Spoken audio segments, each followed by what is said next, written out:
Muy bien. Pues muy buenos días a todos.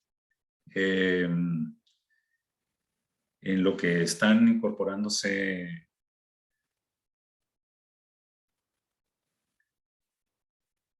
más compañeros y audiencia a esta sesión, pues brevemente hago una introducción de este evento que se ha organizado.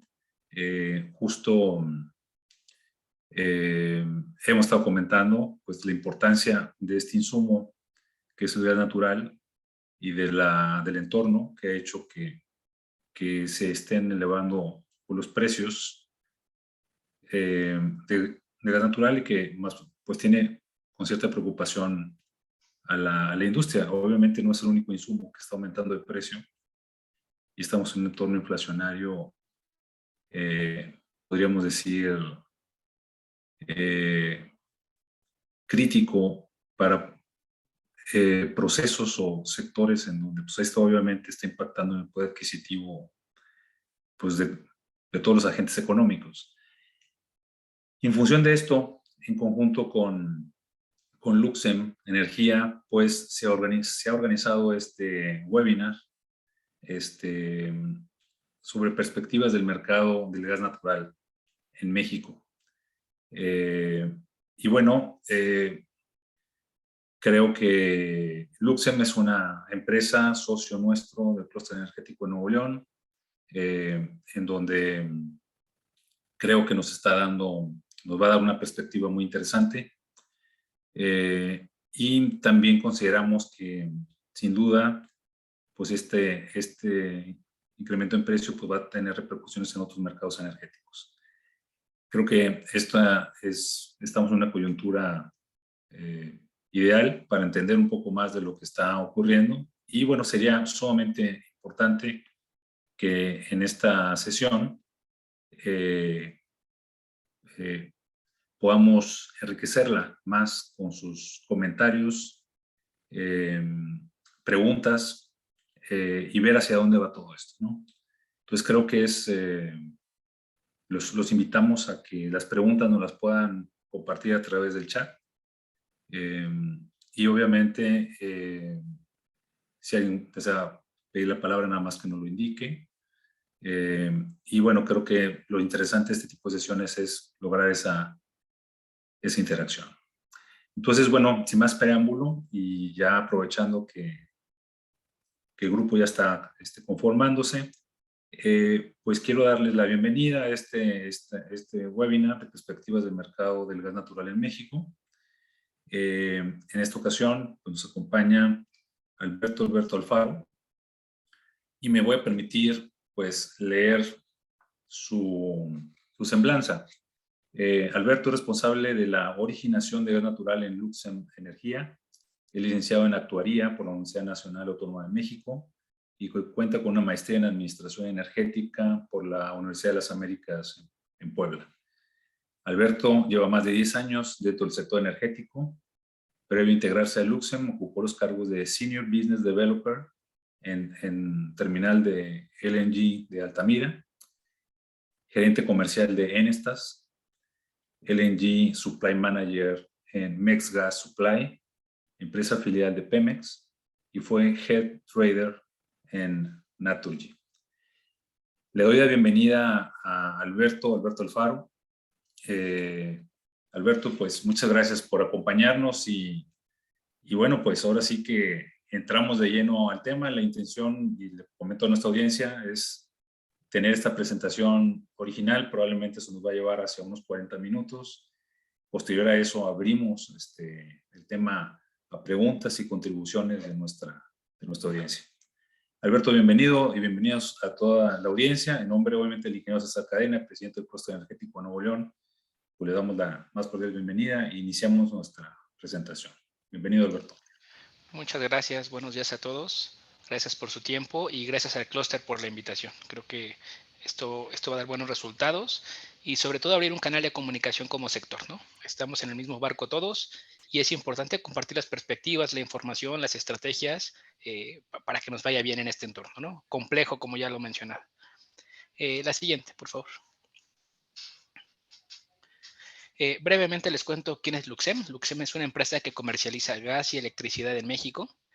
En electricidad tenemos todos los permisos. Hacemos representación, somos comercializadores, somos suministrador calificado, suministro básico, también tenemos el permiso. Y de manera natural nos expandimos hacia gas natural. Ustedes saben que más del 50% de la generación en México es con gas natural, entonces era un nicho natural para Luxem, ¿no? La siguiente, por favor. Es el índice. Titulamos este webinar como lo enfocamos en el escenario de precios en México y la tendencia, pero creo que no se puede entender esa tendencia sin tener una foto global, ¿no? Porque al final lo que vemos hoy es resultado de una configuración en Europa, en Estados Unidos, etcétera. La siguiente, por favor. Vamos a entrar con los precios. En esta gráfica tenemos en la parte superior tres índices muy vinculados al GNL. Tenemos el MVP, que es el índice de referencia en Reino Unido. El TTF es el índice de referencia en el norte de Europa, que es un hub al final, es un punto con mucha liquidez que marca precio en Europa. El JKM es el precio de referencia en Japón y Corea. Y el Henry Hub lo tenemos hasta abajo. Entonces, ¿por qué los tres iniciales están arriba? Son mercados que se definen por el precio del GNL. Entonces, por un tema operativo, es mucho más caro recibir GNL que recibir gas por ducto, ¿no? Hay un proceso atrás de liquefacción, transporte por barco, regasificación, que le incrementa costos a estos índices de referencia. El Henry Hub, sabemos, es el precio de referencia en Estados Unidos, es el que está listado en los mercados y tiene una alta correlación con el precio que vemos en México. Ahorita estamos en $8. El Henry Hub para el próximo año está en 7.87, es decir, si uno hoy compra todos los futuros a partir de julio hasta junio del próximo año, eso es lo que estaría pagando. Son precios altos, ¿no? Son precios que hace mucho tiempo que no los veíamos, pero que habíamos tenido por ahí de 2008, ¿no? Ya habíamos pasado por esto, por otras condiciones. ¿Qué le está dando soporte a los precios? Primero, la situación europea. Sabemos que hay un conflicto bélico. Rusia es un gran proveedor de gas natural y de otros commodities para el mundo. Eso crea mucha incertidumbre y se disparan los precios. Pero no solo es incertidumbre financiera, también es física. O sea, si hay corte, hay reducción en el suministro y la gente paga más por recibir el gas natural. Y recientemente el tema del clima en Estados Unidos. Hace mucho calor en el sureste de Texas, se prevé más calor a corto plazo y eso también le da soporte a los precios. Con este escenario se han detonado nuevos proyectos, es decir, de pronto había propuestas de inversión que no se podían avanzar porque el precio no daba, un poco lo que pasa con las rondas petroleras a veces, ¿no? Que uno quiere apostar, pero el precio del crudo no te da. Entonces, en este momento, con esos niveles de precio, hay 13 ampliaciones que recibieron aprobación de la FERC el mes pasado para sacar más gas natural hacia las terminales de GNL y enviarlo por barco hacia Europa y al mercado asiático. Y la semana pasada tuvimos un incidente en Freeport. Freeport es una terminal de liquefacción bastante importante. Produce más o menos el 20% del GNL de Estados Unidos. Y bueno, hubo una explosión y ese día el gas se cayó $1 en Estados Unidos. ¿Por qué es esto? Porque hay mucho gas que estaba destinado a esa terminal que ahora la terminal ya no podía tomar. O sea, hay que colocar ese gas en el mercado. Hay más oferta, la gente va a pagar menos por ese gas. Pero en ese mismo momento, ¿qué pasa en Europa? Pues ven que una fuente de suministro de ese gas por barco se está rompiendo y se disparan los precios, ¿no? Entonces tuvimos un efecto más o menos de $1 a la baja en Estados Unidos y 3 a la alza en Europa en ese momento. Ya luego el mercado se normalizó un poco, el mismo día recuperó 50 centavos el Henry Hub y ya al final no fue tanta la caída que se había visto, ¿no? Y el tema de especulación también es bien importante. Hoy, fuera, más allá de los traders que están especulando y haciendo negocio con esta volatilidad, hay gente que dice hoy, mira, yo soy dispuesto a pagar una prima de riesgo de $1 o $2, sabiendo que el gas no se me va a ir más allá de $8 para el mes de septiembre, por ejemplo. Entonces, esas compras que están previendo riesgos también le dan soporte a los precios y lo mantienen en los $8 a corto plazo. La siguiente, por favor.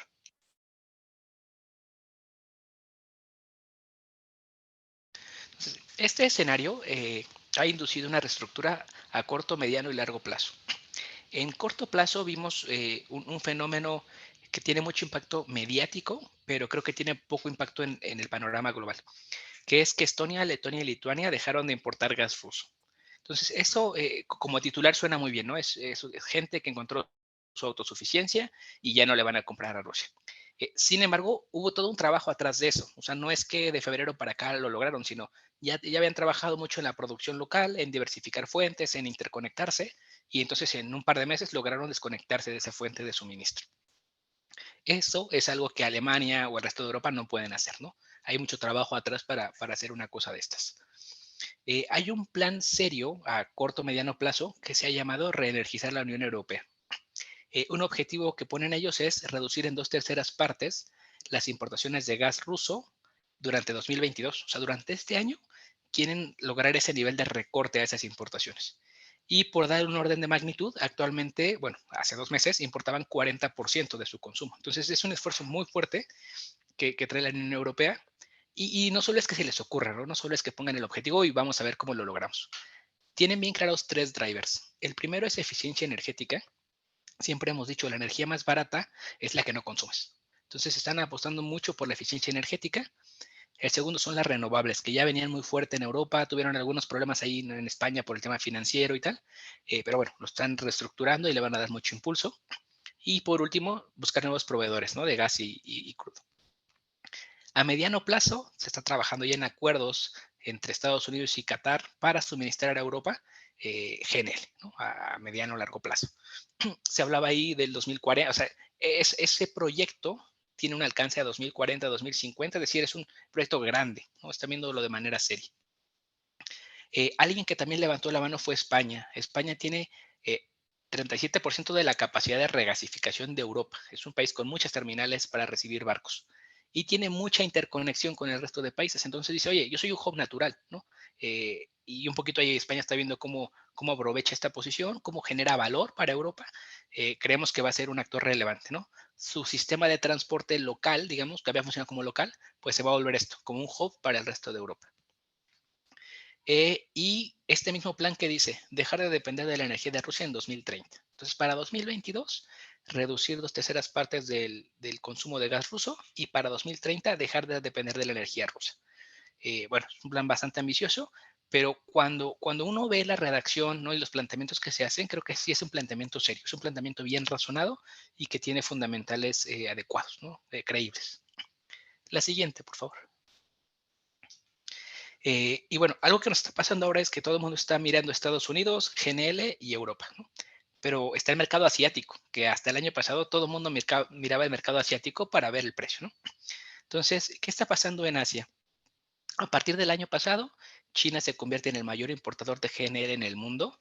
Y si vemos la gráfica de 2015 a 2021, fue rapidísimo, fue exponencial ese crecimiento. Entonces, eso reconfiguró también el mercado, ¿no? Y hace un año hablábamos de eso.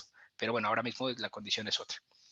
¿Quién es el principal proveedor de GNL? Pues es Australia. Entonces, lo mismo, hace un año hablábamos de Qatar, de Estados Unidos, y de pronto Australia rebasa, ¿no? Rebasa y hace un buen deal con China. Obviamente hay un tema ahí logístico, ¿no? Es mucho más fácil llevar el GNL de Australia que llevarlo de Estados Unidos o de Qatar. Y bueno, hay grandes jugadores en el mercado del GNL, Australia, Qatar, Estados Unidos, Rusia obviamente sigue siendo relevante, Malasia y Nigeria. Hay gas, por ejemplo, GNL nigeriano, que llega a América, o sea, a los puertos de América. Entonces, es también un jugador que está en una posición estratégica, que manda GNL a Europa, no a Asia. Es interesante también el rol que juega Nigeria. Y hay otra variable que es el hidrógeno, ¿no? Se habla mucho pues, de las ventajas que tiene en temas ambientales, ¿no? De las ventajas técnicas. Eh, ha crecido mucho, hay proyectos muy serios por parte de Iberdrola, de Nagas, para desarrollar el hidrógeno. Lo que también creo que es cierto es que toda la parte técnica no se le había hecho mucho caso. De pronto decíamos, oye, pues usamos los ductos de gas natural y ya está, ¿no? Y no es tan así. O sea, hay que hacer algunas adecuaciones, temas de control, temas de medición. Son combustibles distintos y requieren otros cuidados. Entonces, es eso, es una limitación técnica que seguramente se solventará porque la gente ya está en ello. Y bueno, creo que tiene un potencial bastante importante. Entonces, será muy interesante ver cómo esta reconfiguración hacia Europa, Estados Unidos, Qatar, la postura que se tome a nivel global respecto a Rusia y el hidrógeno también entrando en esa dinámica, en los próximos 10 años, creo que es muy complicado hacer un planteamiento de qué podríamos estar viendo, ¿no? Una pregunta podría ser, ¿qué penetración tendría el hidrógeno a nivel global, ¿no? Como combustible? Y creo que ahora mismo es difícil ponerle un número a esa pregunta. La siguiente, por favor.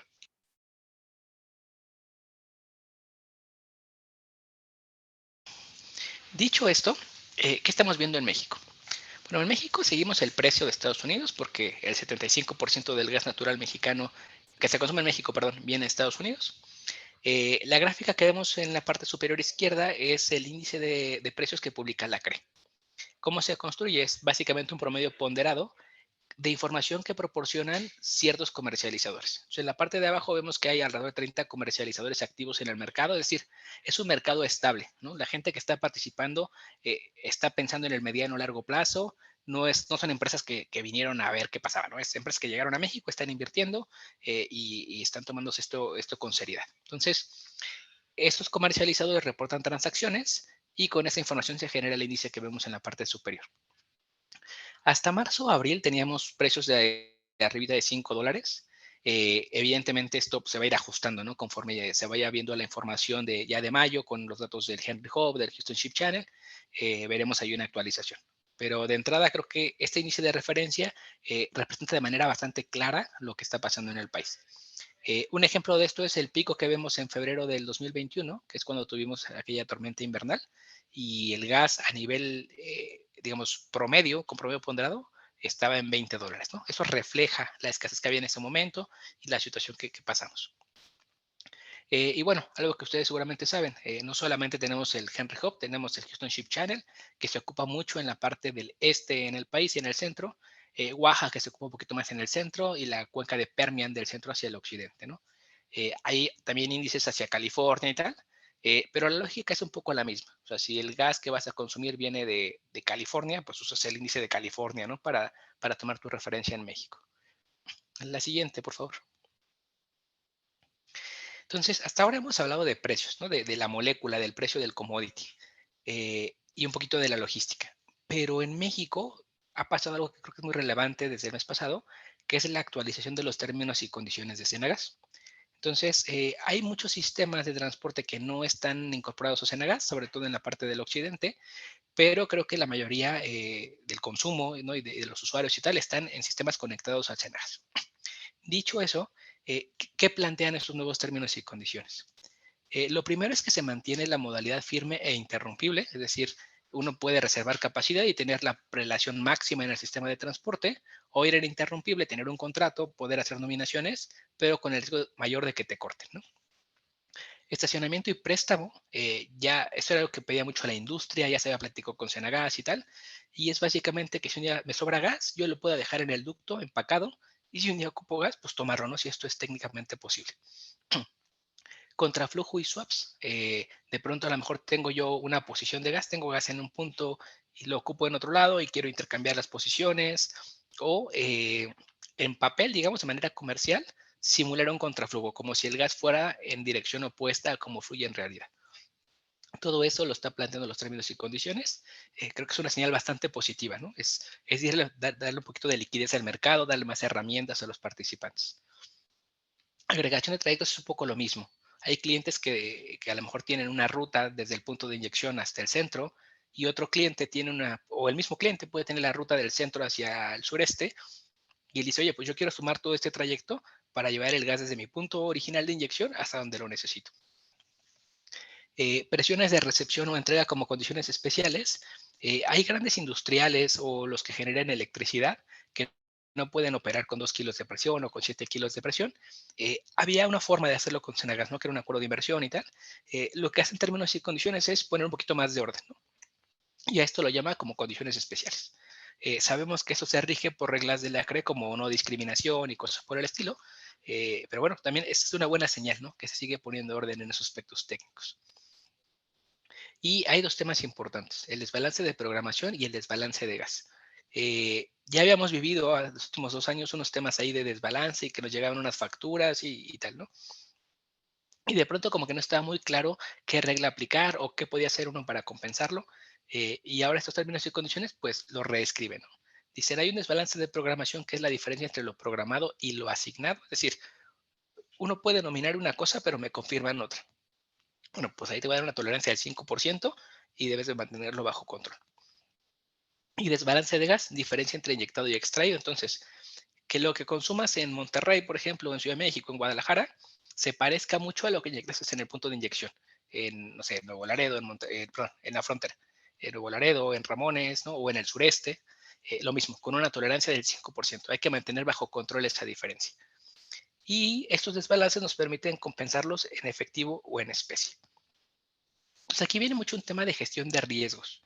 O sea, hay un día a día operativo de que la persona que nomina o quien compra el gas esté atento de que esto cuadre, pero creo que va un poquito más allá porque es bien diferente que un día digas, híjole, tengo un desbalance, lo voy a pagar en especie, a que no hagas ese paso y ya te llega una factura, ¿no? Oye, ¿y qué hacemos con esta factura? ¿De dónde salió?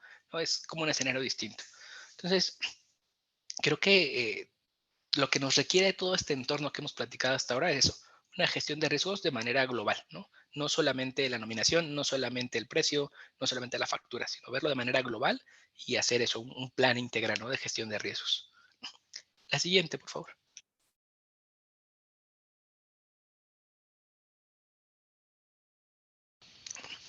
Eh, También algo importante es, con toda esta volatilidad que hay, ¿no? Con algunos riesgos que se han visto en el mercado, sigue habiendo inversiones en México. Eso creo que es muy positivo.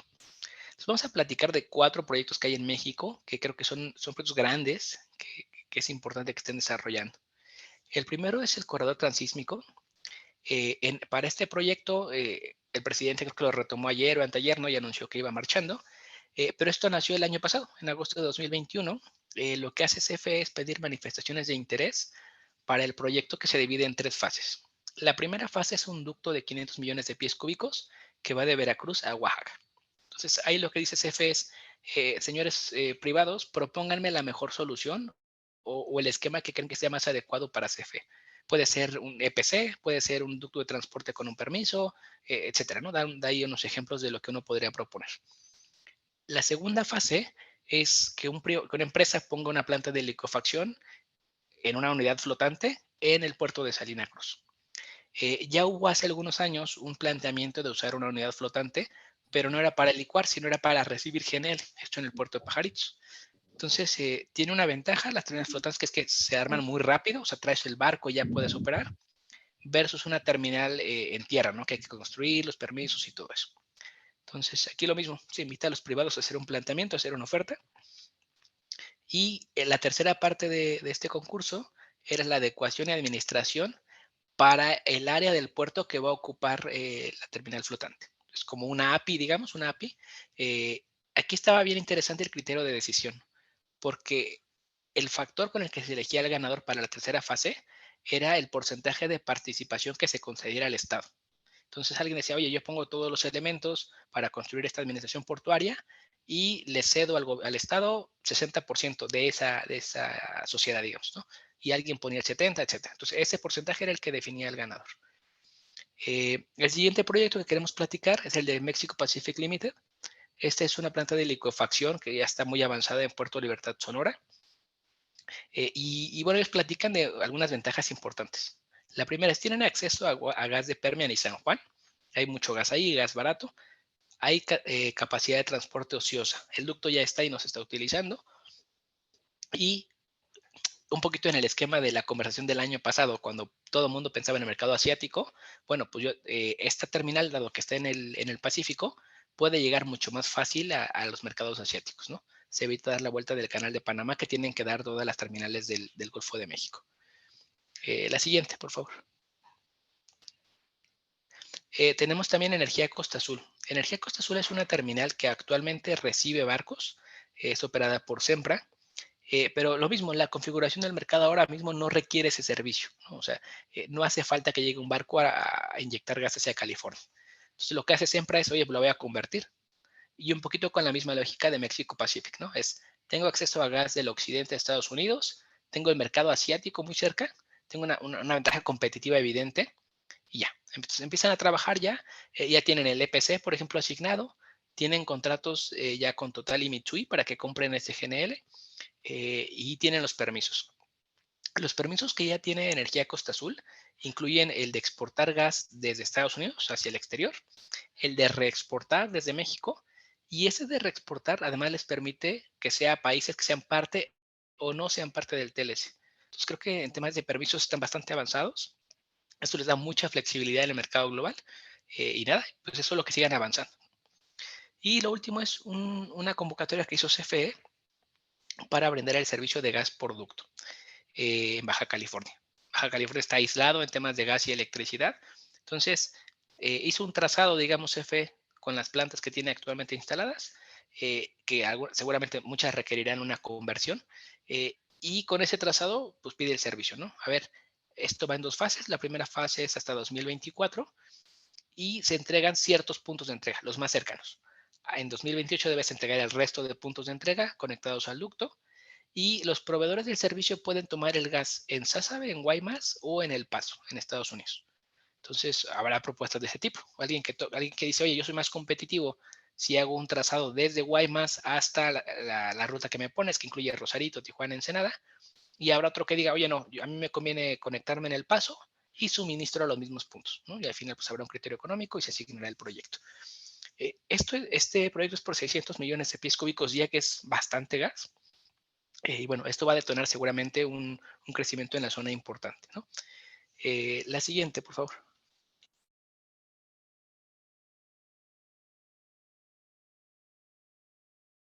Entonces, hemos llegado a las conclusiones.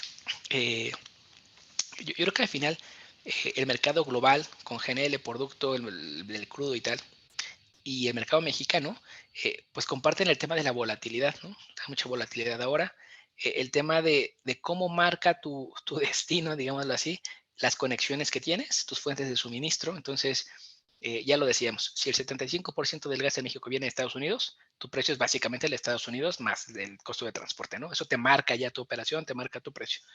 Entonces, esto creo que se irá fortaleciendo. Habrá una mayor integración del mercado global de gas natural debido al GNL. Hay muchas inversiones que están ahí trabajándose en Estados Unidos. Australia no se diga, ¿no? Sigue produciendo más GNL. Algo que ahora veo, ya lo veía Europa, ¿no? Pero ahora lo veo más latente, es la importancia de diversificar las fuentes de suministro y desarrollar a mediano plazo una matriz energética sólida. O sea, no solo es gas, no solo es crudo, ¿no? Hay que ver las renovables, la eficiencia energética, que también es muy importante.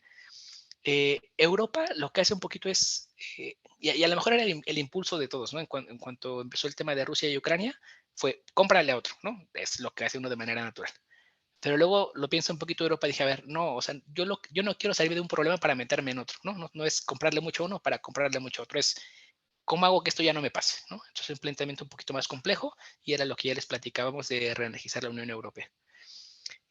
Y respecto a México, el mercado sigue madurando. El tema de términos y condiciones de Senagas creo que es una señal de ello.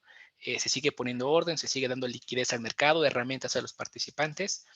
Los proyectos que platicamos son muy, muy relevantes, sobre todo si entran en operación, bueno, cuando entran en operación Energía Costa Azul y el proyecto de México Pacific, México sería un referente del GNL, ¿no? O sea, hay mucha capacidad ahí, sería muy interesante ver cómo nos empiezan a percibir, ¿no? En el exterior como proveedor de GNL, sabiendo que es gas de Estados Unidos, ¿no? Pero como hub, como punto de salida, creo que va a ser muy interesante.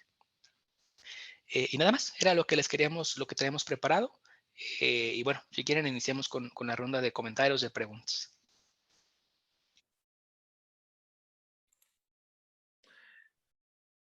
Muy bien, Alberto, gracias. Pues bueno, no sé si gustas, puedo empezar con una pregunta en lo que nuestros asistentes, socios, miembros del clúster están dentro de esta sesión. Bueno, en términos de perspectiva, hay un anuncio hoy, por ejemplo, de 125 millones de personas en Estados Unidos que están ahorita bajo alerta de clima extremo, obviamente caliente, ¿no? Eso está metiendo sin duda presión para uso de mayor energía y sin duda debe tener algún efecto sobre demanda de gas.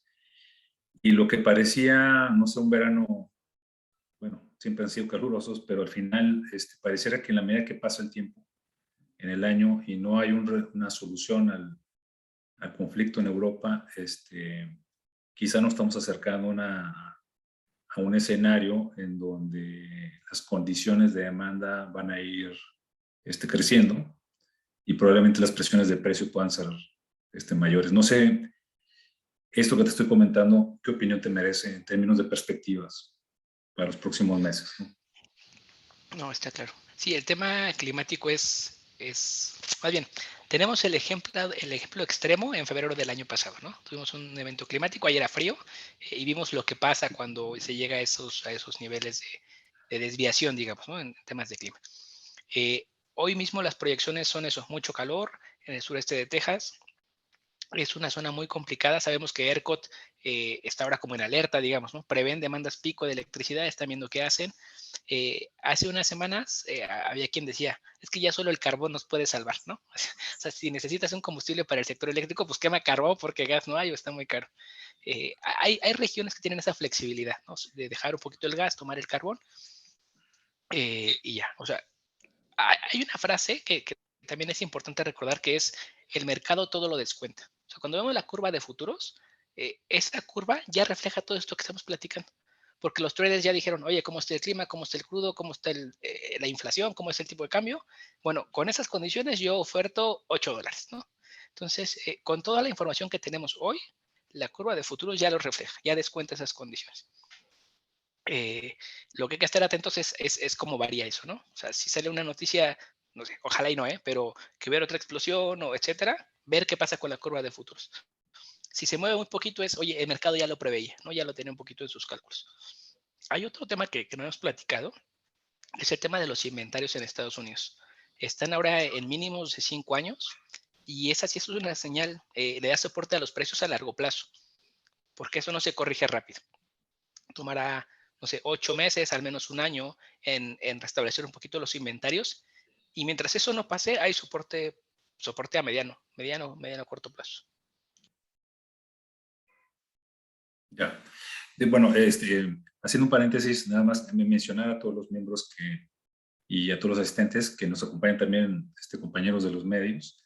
Este tema pues ha llamado la atención bastante, en términos de perspectiva hacia adelante, nada más hago ese comentario. Y bueno, hay un par de preguntas ahorita en el chat, igual abiertos a que nos puedan hacer en un momento dado, si nos piden la palabra, darles la voz. Luis Arriaga dice, ¿qué opina de cómo implementa el actual gobierno la política energética? ¿Considera que es competitivo para la iniciativa privada? Considero que este es un mercado, de entrada es un mercado a largo plazo, mediano a largo plazo. Visto como participante, como Luxem, por ejemplo, nuestras proyecciones son a 20, a 30 años, hacemos inversiones, ¿no?, en el país, etcétera. Entonces, temas muy puntuales, la verdad es que hay que gestionarlos y no pasa más, ¿no? Hay que estar en el mercado y hacer lo mejor posible. Como usuario industrial, creo que pasa un poco lo mismo. O sea, si es una empresa que es intensiva en consumo de gas, lo vas a hacer durante 20 años, ¿no? Entonces, lo mismo. Haces un plan a largo plazo, haces unas inversiones, gestionas los cambios que haya, la volatilidad normal del mercado y poco más. Entonces, creo que es eso en el fondo. O sea, tenemos ahora mismo unas condiciones, tanto en México como en lo global, ¿eh? Es lo que hay en el mercado, hacer lo mejor posible y apostar mucho a la gestión de riesgos, lo que ya decíamos, verlo de manera global, ¿no? De manera completa, pues, ¿no? Nada más. Bien, Alberto. Hay una pregunta, bueno, quisiera pasar la palabra a Juan Eduardo Balboa. Hola, doctor. Buenos días a todos. Gracias. Hola, Alberto. Gusto saludarte nuevamente. ¿Qué tal, Juan? Primeramente, aplaudo esta iniciativa, el clúster, doctor. Creo que es importante hablar de gas. Lo hemos dicho desde los últimos meses. Hablemos de gas. Metamos en todos los foros este tema. Yo nada más destacaría 2 puntos de la presentación de Alberto. Uno, los proyectos que nos menciona son relevantes y habría que sumar 2 o 3 más que están ahí en el loop, pero todo va dedicado y enfocado a un mercado de exportación. Como bien dice Alberto, está muy bien que creemos un hub, pero ese hub usa gas de Estados Unidos, se licúa y se va a otros mercados. Tenemos una demanda fuerte en el país que no podemos cubrir, ¿no? El 75-80% del gas natural que se consume en México es importado y no podemos sentarnos y platicar de 2 temas sumamente importantes para el mercado nacional, que es la distribución de gas natural, y lo mencionó bien Alberto en la parte de los términos y condiciones y que esto puede regular un poco el mercado. Pero necesitamos hablar de distribución de gas para México, para industria, para residencia, y necesitamos hablar de producción de gas natural para que todo este hub tenga sentido. En los próximos años tendremos que empezar a platicar de cómo generar sinergias para producir gas, y no solo producir, hay un pequeño eslabón que nunca se habla en este tipo de pláticas, que es, además de producir, se tiene que refinar o limpiar el gas, se tiene que endulzar para que pueda ser consumido. Entonces, tal vez podríamos hablar de algunas empresas de hidrocarburos en la fase de extracción que pudiera tener proyectos, ¿no? Lo vimos en la ronda 1, licitación 3, con los campos maduros en Nuevo León, Coahuila, Tabasco, Veracruz, pero el gas, si no lo endulza Pemex, nadie más lo hace. Por ende, muchas veces se sigue quemando porque no tenemos esta inyección o reinyección de la molécula. Entonces, yo aplaudo que hablemos de estos temas. Yo creo que necesitamos abrir más foros, necesitamos meter a más jugadores de la cadena, necesitamos hablar de producción, necesitamos hablar de endulzamiento de gas, necesitamos hablar de distribución y, por supuesto, necesitamos hablar de gas natural licuado, que es el futuro de esta industria, no solamente para nuestro país, sino por la creciente necesidad. Las tecnologías que vienen, hidrógeno, amoníaco, estamos todavía un poquito lejos de ellas, y creo que el gas natural sigue siendo este eslabón intermedio entre todos estos puntos. Digo, nada más quería comentarlo y aplaudir la iniciativa del clúster, y Alberto, felicidades por la presentación. Muchas gracias, Juan. No, coincido completamente contigo. Hay temas pendientes, ¿no?, al interior del país. Pero yo también hago un poquito la analogía, ahora que está de moda Sergio Pérez, y bien merecido. De pronto la gente voltea a ver las carreras, ¿no? Oye, que la Fórmula 1 y la NASCAR, y de pronto todo el mundo ya sabe de carreras. Entonces, yo un poco lo que pienso es, si nos ha costado mucho atender ese pendiente que tenemos al interior del país, pero hay proyectos como estos que son emblemáticos, ¿no?, que llaman la atención, ¿no?, que suenan en el mundo, yo creo que después puede haber una sinergia, ¿no?, una inercia en el país para detonar el resto. Entonces, si estamos abanderando estos, ¿no?, y hacen ruido y se les invierte, después alguien dirá, oigan, ¿y por qué no ponemos almacenamiento junto a México Pacific, por ejemplo? ¿O por qué no llenamos pipas de GNL? ¿O por qué no hago? No, creo que va por ahí.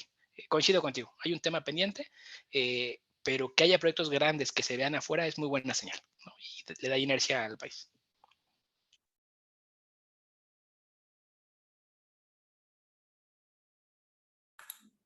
Perfecto. Gracias. Bueno, a ver, hay un punto aquí nada más para ponerlo en el contexto. ¿Qué tanto el tema geopolítico está influyendo en el precio? Y pareciera que a veces se piensa que, ahorita estamos hablando de gas natural licuado, sabemos que aproximadamente el 40% del gas de Europa al menos se le compraba a Rusia, ¿no? O se le compra. Y parte de esa demanda está siendo compensada con exportaciones de varios países, pero primordialmente Estados Unidos, a través de envíos de gas natural licuado. Sin embargo, tienes un cuello de botella, y creo que es la salida de ese gas. O sea, licuarlo y sacarlo. Creo que nada más hay un puerto, que creo que es que está en Luisiana, y por esa vía es la única que se tiene de salida, entiendo. No sé si estoy en lo correcto. Y entonces, si ese es el cuello de botella y no se tiene una infraestructura, digamos, de corto plazo para abastecimiento a ese mercado, que vaya, según los reportes de clima, en general está existiendo mayor demanda de energía al final. Y a pesar de que estamos en verano, en la medida, vuelvo a insistir, en la medida que vaya avanzando el año, la demanda de energía y de gas en particular va a ir creciendo. Y sin embargo, el abasto no parece estar creciendo no va a crecer necesariamente al mismo ritmo. Entonces, esta curva ahorita presentada, Alberto, que si bien es cierto, recoge todas las, digamos, expectativas que pueden tener los traders en la parte de futuros, quizás está quedando corta. Pero bueno, te lo pongo ahí otra vez en la mesa. porque estás hablando ahorita de márgenes de precio entre 7 y 8, ¿no? dólares por millón de BTUs. ¿Qué tanto es posible que se está quedando por debajo y que probablemente tengamos un pico más alto? Claro. Hay un reporte que emite un trader grande, no sé si es público ese reporte, pero es bien interesante porque hace un score de la posición larga o corta que tiene cada jugador del mercado. Entonces, los productores, por ejemplo, normalmente dicen, oye, pues yo quiero que el precio suba y hacen sus coberturas. Y el comprador, pues yo quiero que el precio baje, hace sus coberturas, y los especuladores, ¿no? Y en este momento ese reporte está balanceado. Es decir, yo creo que todos están más o menos tranquilos o cómodos con garantizar los $8. O sea, hay gente que está comprando ese contrato, hay gente que está vendiendo esos contratos y dicen, oye, le entro a $8 con lo que tenemos ahora en el mercado, le entro. Pero bueno, lo vimos la semana pasada con la explosión. O sea, un día con la explosión cortas el 20% de las exportaciones de GNL y se cae el precio a $1. Así como eso pasó a la baja, puede pasar a la alza, ¿no? Y lo que dices, una congestión de barcos, y ese cuello de botella está en 3 fases. Es donde licúas y exportas en los barcos, porque tampoco hay barcos infinitos. O sea, la capacidad de transporte marítimo de GNL es limitada. Y en los puntos de recepción, puedes tener muchos barcos ya en Europa, pero no tienes puertos para recibirlos. Entonces, sí, una disrupción en cualquiera de estas 3 partes es muy relevante. Y una medida que yo le pondría a ese riesgo que dices es el dólar que vivimos la semana pasada. O sea, ¿qué pasa si en cualquier parte de esa cadena se interrumpe un 20% del flujo? No importa en qué punto, $1. O sea, esa es la medida que tengo por ahora. Si se corta $1 a la baja, ¿no? Si se incrementara en esa proporción, pues a lo mejor $1 al alza, ¿no? No lo sabemos. Muy bien, Alberto. Antes de pasar a algunas preguntas que tienen que ver más con los proyectos, le paso la palabra a Alain Dutoy. Gracias, doctor. Muy breve. Hace rato hablaban de los proyectos que actualmente existen, ¿no? Si mal no recuerdo, hay pocas terminales de almacenamiento de gas y seguido a lo que comentaba Juan Eduardo Balboa, ¿no? Es decir, pues va a haber una demanda importante de gas desde mi punto de vista en México, y para que México pueda llegar a ser un hub real, o no lo quiero decir sustentable, pero que tenga, digamos, que cumpla el ciclo completo, ¿no? Extracción, procesamiento, que tenga la infraestructura necesaria para industria, que cumpla la demanda y al mismo tiempo pueda tener el ciclo para cerrar la pinza de licuefacción y mercado de exportación, ¿no? Digo, y en ese sentido y de la posible demanda que han proyectado, Alberto, terminales de almacenamiento de gas, ¿no? Entiendo que hay pocas para tener las reservas que se requieren. Digo, desde un punto de vista del deber ser, ¿no? Pero entiendo que hay pocas, ¿no? ¿Ustedes han sabido o han visto algo al respecto? Hoy mismo el almacenamiento que tenemos en México está en las terminales de gas natural licuado, ¿no? Altamira, Manzanillo y Ensenada. Ensenada está desconectada del sistema, entonces solo cuentas con Altamira y Manzanillo, y a cada una la capacidad le permite más o menos un día de consumo país, más o menos, ¿no? Tampoco es que si un día no tienes gas puedas sacar todo el gas, porque hay que regasificarlo, es un proceso, entonces no puedes tomar todo ese gas en 24 horas. Pero eso es lo que tenemos hoy, 2 días de almacenamiento en el país. Sí, es un riesgo definitivamente, ¿no? Hace años, creo que en 2018 más o menos, salió un documento de política pública de almacenamiento que Sí, hablaba de cavernas ajá, salinas, etcétera. y a la par sacaron algo similar para petrolíferos, ¿no? Y Exacto. particularmente era mi intención, ¿no? Comentarlo y hacerlo latente. Las 3 que mencionas, entiendo, son propiedad de Pemex, ¿no? No me acuerdo si era de transformación o de logística. Pero, digamos, como que en proyectos de iniciativa privada o en planeación en ese sentido, pues al final del día, si la demanda de gas va a ser creciente y al final del día igual es estratégica para el desarrollo del Estado, en ese sentido, terminales de almacenamiento, ¿crees que sea un área de oportunidad para México, para el mercado Sí, en total. general? Es un área de oportunidad y además una necesidad, ¿no? Un tema de planeación nos requiere contar con almacenamiento. Creo que aquella política que se publicó estaba bien planteada con los fundamentales, ¿no? Era diversa, tenía tenía sentido geográfico de dónde se ubicaban los puntos de almacenamiento, pero no solo es contar con una caverna, después es cómo la llenas, cómo la conectas, cómo pones las reglas de despacho, vas a permitir trading o no ahí, ¿no? Porque si das esas señales económicas bueno, quien quiera meter su gas a riesgo, éntrele, es muy positivo para el mercado, pero luego puedes crear un poquito de desorden, ¿no? Porque al final estás pensando que esto va a ser para atender una emergencia. Entonces, creo que va bien, o sea, que es buena señal que tenemos ya un documento publicado al respecto. No se ha avanzado como esperaríamos, pero el proyecto también era de largo plazo. Si no mal recuerdo, era creo que a 5 años había una meta y a 15 otra, una cosa así.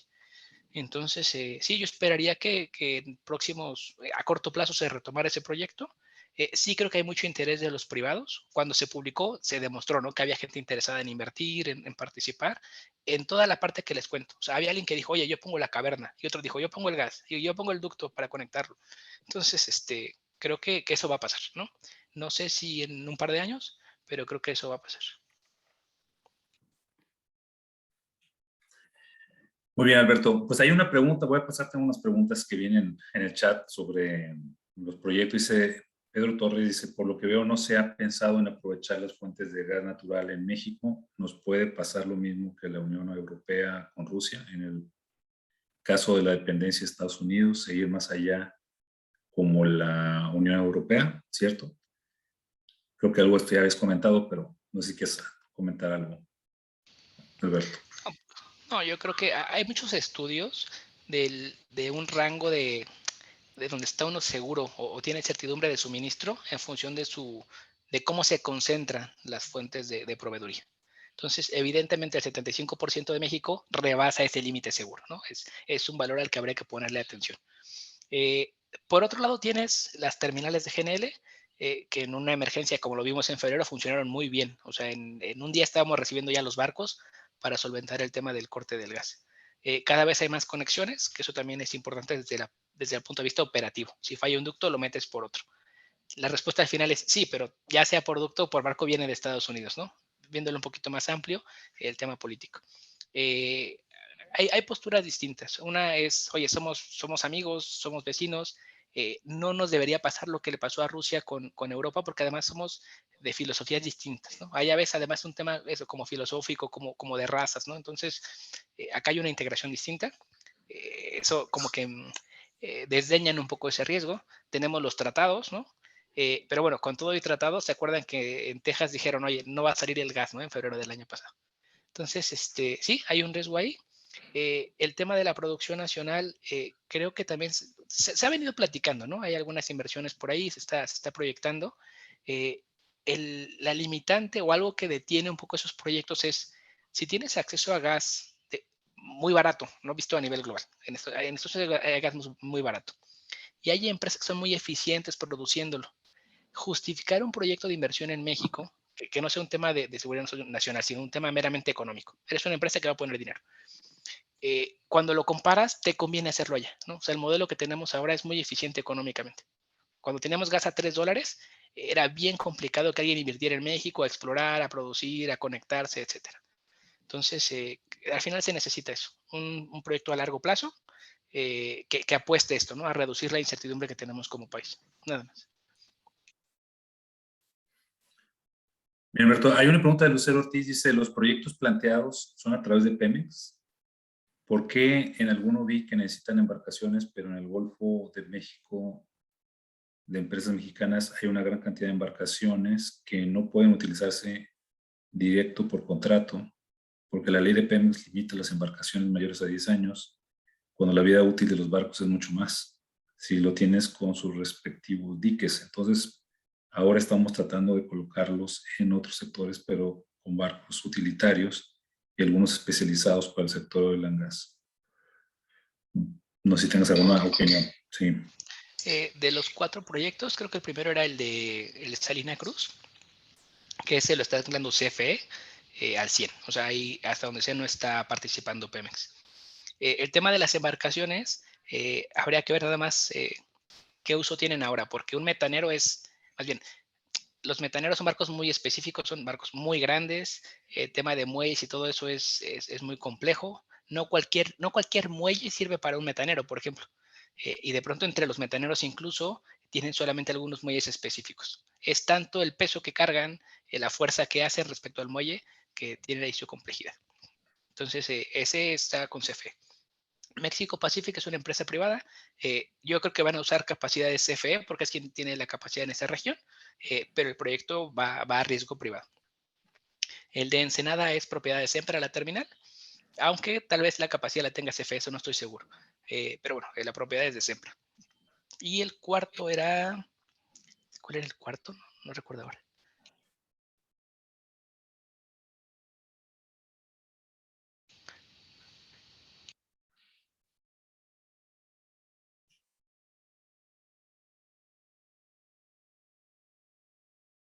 En la siguiente, andale. Hay el ducto de Baja California, ese lo ancla CFE. O sea, CFE es quien pidió el servicio. Va a iniciar como suministro para sus centrales, pero como en México hay acceso abierto, pues si algún usuario industrial se quiere conectar ahí, lo podrá hacer. Entonces, en esos cuatro, pareciera que Pemex no está participando.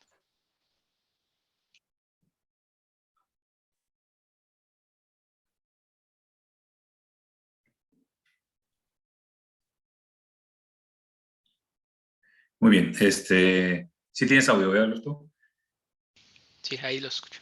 Ok, bueno, nada más, digo, entrando al tema, digo, vamos a entrar al tema que creo que previo a la sesión estábamos comentando. ¿Qué está haciendo la industria ahorita? Y bueno, te voy a poner estas ideas, igual eso puede detonar alguna otra pregunta. Pues al final, México es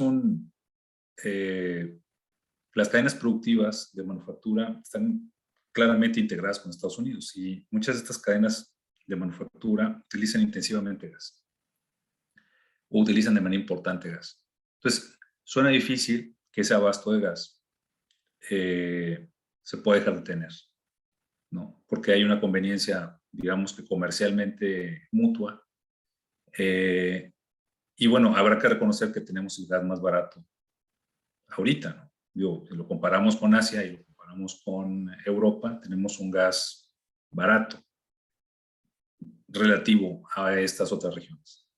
Sin embargo, aún así, ahora quiero pensar que la inflación, el nivel inflacionario que estamos teniendo ahorita, le da margen de maniobra a la industria, en términos de decir, bueno, tengo que repercutir el costo del gas en lo que produzco, está más que justificado por el ambiente inflacionario que estamos teniendo, y tengo que eficientizarme en alguna otra cosa, aunque realmente pues, el impacto inflacionario le pega pues, a varios insumos.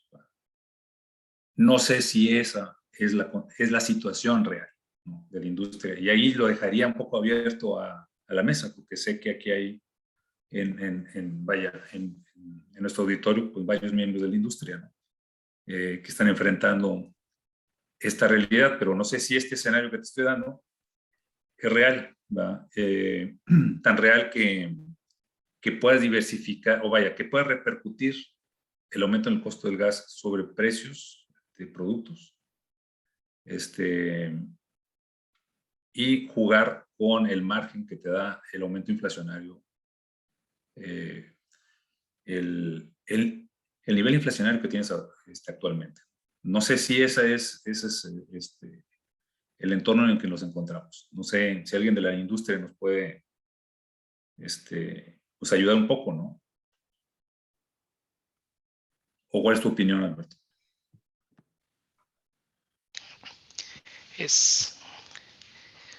Sí creo que hay un tema ahí curioso que es la baja penetración del gas natural en México, ¿no? Ya lo decía Juan.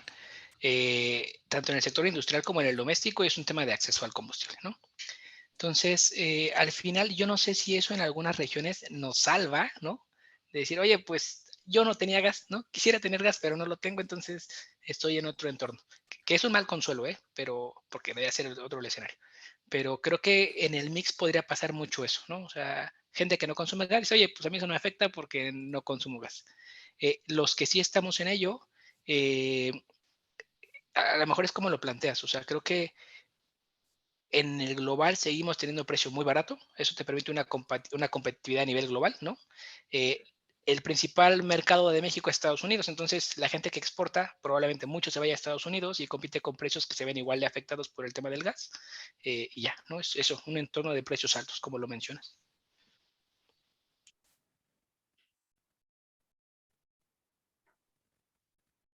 Ok, muy bien. Pues bueno, no sé si tuviéramos alguna otra pregunta de nuestro auditorio, alguna precisión de lo que se ha Armando, presentado. Sí, adelante. soy Pedro Torres. Tengo una, Sí, más que pregunta, es un comentario. Todos sabemos que la fuente, digamos, fósil de gas natural es el principal combustible para la producción de energía eléctrica en nuestro país. Y también, como tú lo mencionaste, es importante para la cuestión industrial, o sea, como insumo importante para la producción de bienes y servicios en nuestro país. Luego, entonces, como decía Alberto, en el mapa de riesgos es un tema sumamente importante, porque el combustible, en el caso de las generadoras de energía, pues es el principal insumo, que en este caso es pues el gas natural, ¿no? Y en el caso de las industrias, pues también es el caso, ¿no? En algunas, no en todas, pero sí es muy importante, ¿no? Entonces, lo que voy es, nos hemos olvidado de la transición energética. ¿Hacia dónde va todo el mundo? Pues hacia los renovables, ¿no?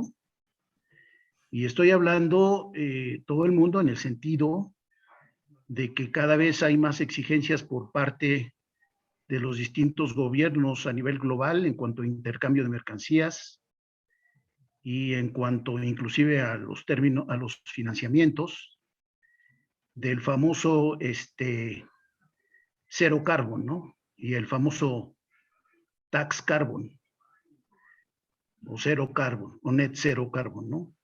Entonces, eso no se ha considerado, no se ha visto, yo no lo he visto en todas estas consideraciones. Es una circunstancia que tiene que verse en el futuro, ¿sí? Para efectos de, pues no sé, hacer una planificación más ordenada, más pensada en cuanto a los futuros, por ejemplo, de los combustibles fósiles, que incluye, pues obviamente, el gas natural, ¿no? No sé qué opine Alberto al respecto, o si quieras tú, Armando, también comentar al respecto, qué han platicado ahí en el clúster energético de Nuevo León. ya. José Alberto, tú, no sé tu Claro. opinión. Sí. Te comparto un poco la visión de Luxem. Es que entré un poco a detalle de lo que hacemos, pero ese planteamiento lo tenemos muy claro. Hay una transición global.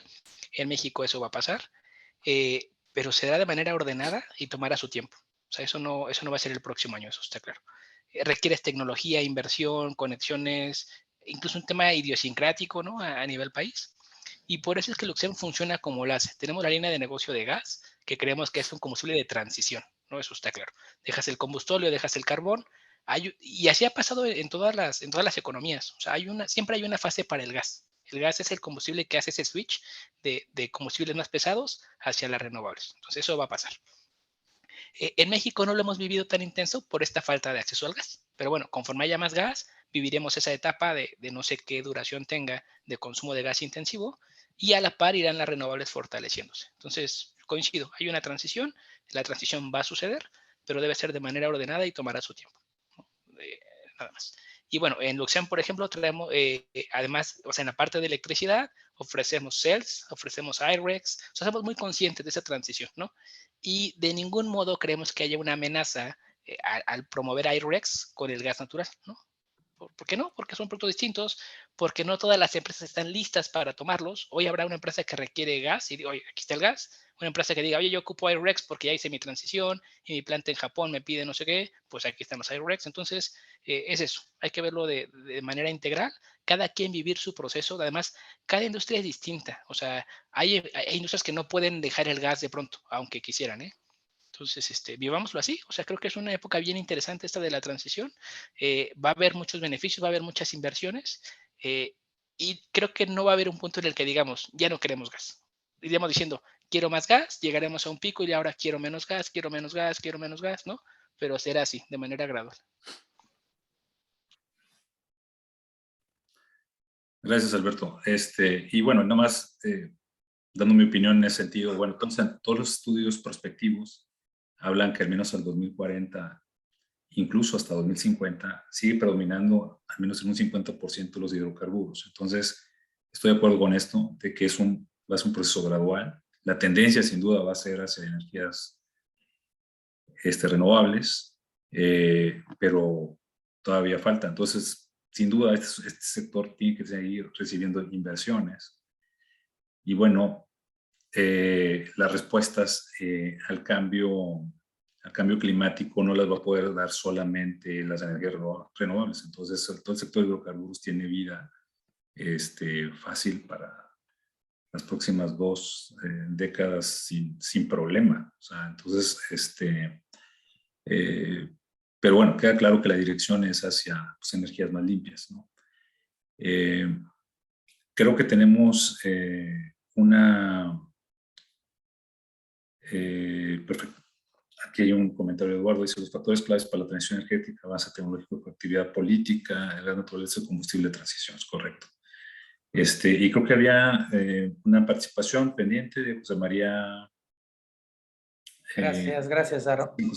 Adelante, José María. Gracias, mi estimado. Pues muy buenos días, Alberto. Pues te felicito por tu presentación. Muchísimas gracias por la invitación también a este evento, a este clúster. La verdad es muy interesante lo que plantea Alberto y la realidad del escenario en el país. En la experiencia que he tenido aquí en el sureste, en la zona de desarrollo petrolero en el Golfo de México, en la parte de Cantarell, en la parte de la zona marina de Campeche, pues deja una sensación quizás de desperdicio el ver casi de 300 millones de pies cúbicos diarios que se ventean día a día, ¿no? Esa es una situación particular y propia del país que pues, ya tiene más de 30 años que sucede, ¿no? Entonces, el potencial de poder aprovechar o de todo ese gas que se ha desperdiciado durante muchos años, que bien pudiera servirle al país, pues realmente deja una incógnita de las estrategias que se siguieron en las políticas públicas en años pasados. Pero bueno, pensemos hacia el futuro, ¿no? Pensemos ¿qué le esperaría al país o cuál sería la estrategia, por ejemplo, del país para aprovechar todos esos recursos, todo ese gas que se va quemando, ¿no? El venteo diario de tanto de campos en tierra como de los campos en la zona marina, ¿no? Que finalmente siguen siendo pues algo del día a día, ¿no? Yo creo que sí, efectivamente, el gas de Estados Unidos es muy, muy competitivo, es un mercado como tal, pero los proyectos no vienen a resolver quizás la demanda interna del país, de alguna manera, sino siguen siendo proyectos que resuelven situaciones comerciales, ¿verdad? Y que finalmente no atienden quizás la demanda del mercado interno en México, ¿no? Seguimos siendo importadores casi del 70% más del país, del gas en el país, y sí me quedaría ahí la duda, ¿qué está haciendo hoy el país para atender esa necesidad, ¿no? Porque como bien comentan en una de las preguntas, bueno, no pudiera llegar a pasar algo a lo que está pasando en Europa con la guerra, con Rusia y Europa, En México, bueno, no, porque hay tratados, porque es otra política, pero quizás es un poco, pues hay tiempos muy, muy complejos hoy, pero quizás es un poco atrevido, riesgoso pensar que nunca va a suceder. Entonces, quizás haya que replantear ese escenario, aprovechar los recursos que se tienen, aprovechar el gas que tenemos, ¿verdad? Para nuestro propio mercado interno y como pues una garantía o tener un respaldo y no una dependencia total de un combustible extranjero. Ahora, en zonas como el sureste, comentaba Alberto, que pues bueno, aquí ni el gas natural conocen, porque efectivamente no se ocupa, ¿no? Dicen, bueno, pues es que aquí si hay o no gas natural, pues no importa, ¿no? Que pues aquí se ocupa diésel, otros combustibles. Pero créeme que si el empresario o el industrial del sureste conoce cuánto está pagando por millón de BTU de diésel, comparado con el millón de BTU de gas natural, te va a decir, yo quiero. ¿Me entiendes? O sea, conviertes automáticamente le das una opción más al industrial o en esta zona para que sea más competitivo. Y eso provoca, pues es una economía de escala. Es un tema de que permites que exista desarrollo en esta zona. Entonces, pues bueno, sí, efectivamente aquí no lo conocemos como la parte industrial, pero sí sería muy interesante un planteamiento que permita el desarrollo de infraestructura de gas en esta región. Pero bueno, ese es mi comentario y nada más me gustaría saber cuál es tu planteamiento, Alberto, en el tema de la quema de gas natural. Claro, no, es una pena, ¿no? Que los niveles de venteo que tenemos ahora. Hubo una nota en la semana sobre una fuga ahí ¿no? Que detectaron entes vigilantes extranjeros, ¿no? Vieron que había un tema de afectación al medio ambiente. No recuerdo ahora el impacto, pero una molécula de metano afecta, no sé si 200 veces, una cosa así, mucho más que la de CO2 al medio ambiente, si no es que más, Entonces, no es un tema solamente económico, no es un tema solamente de desarrollo, de competitividad, sino también es un tema ambiental serio. Pero también creo que ese tema del venteo es parte de toda una necesidad de modernización, ¿no? Y de adecuación en la industria. Llevamos muchas explosiones en las refinerías, ya perdí la cuenta, pero puedes ver, ¿no? Si juntas la señal de cuánto se ventea, la señal de las explosiones, la señal de cuando se ha quedado la producción, dices, aquí falta mantenimiento. Eso es así. Hasta donde sé, no hay un plan integral para arreglar esas instalaciones. Es importante, es un tema también de seguridad, obviamente, pero te diría que hasta donde sé, no hay un programa integral para ello. Respecto a la competitividad, tienes toda la razón. O sea, quien no tiene acceso al gas, ¿no? Paga hoy diésel, etcétera. Y te diría que nuestro planteamiento, un poco como Luxem, por ejemplo, somos una comercializadora boutique nosotros. Somos una empresa que ve clientes muy específicos en situaciones muy específicas. Algunas más complejas que otras, obviamente, tanto en gas como en electricidad. Y lo que hacemos es, y esto lo digo porque creo que va a ser complicado que haya una solución macro, ¿no? O sea, que de pronto digamos, oye, hoy hay un planteamiento país de meter almacenamiento, incrementar producción, modernizar instalaciones, reducir el venteo. Eso creo que no va a pasar. Es muy complejo, se requieren muchos inputs, ¿no? Muchos recursos. Pero si lo ves como boutique, dices, oye, a ver, mi problema es el venteo, creo que se puede hacer esto, ¿no? Sí ha habido algunos esfuerzos, no recuerdo ahora en qué zona, por incrementar, por ejemplo, la capacidad de procesamiento de un centro procesador de gas, que funcionó bien y se vio reflejado en automático. O sea, en cuanto eso pasó, hubo más oferta en el sureste. Como dices, hay tanta gente esperando el gas, pues que en el mercado no se notó, había más gas, pero era muy poquito respecto a la demanda que tienes. Entonces, creo que al final el planteamiento debe ser ese, como más boutique, ¿no? Más comerse el elefante a pedazos. O sea, tiene que ser así, ¿no? Y nada, pues abríamos un poquito este foro para continuar la conversación. Luxem me queda a sus órdenes para lo que necesiten. Y resumieron eso, somos una empresa boutique que el caso que nos traen lo analizamos tanto en gas como en electricidad de manera muy puntual, ¿no? El tema eléctrico también es todo un tema, ¿no? Es todo un mundo, pero que sepan que este es nuestro planteamiento. Un tema complejo, lo vemos por partes y vemos en qué se puede ayudar.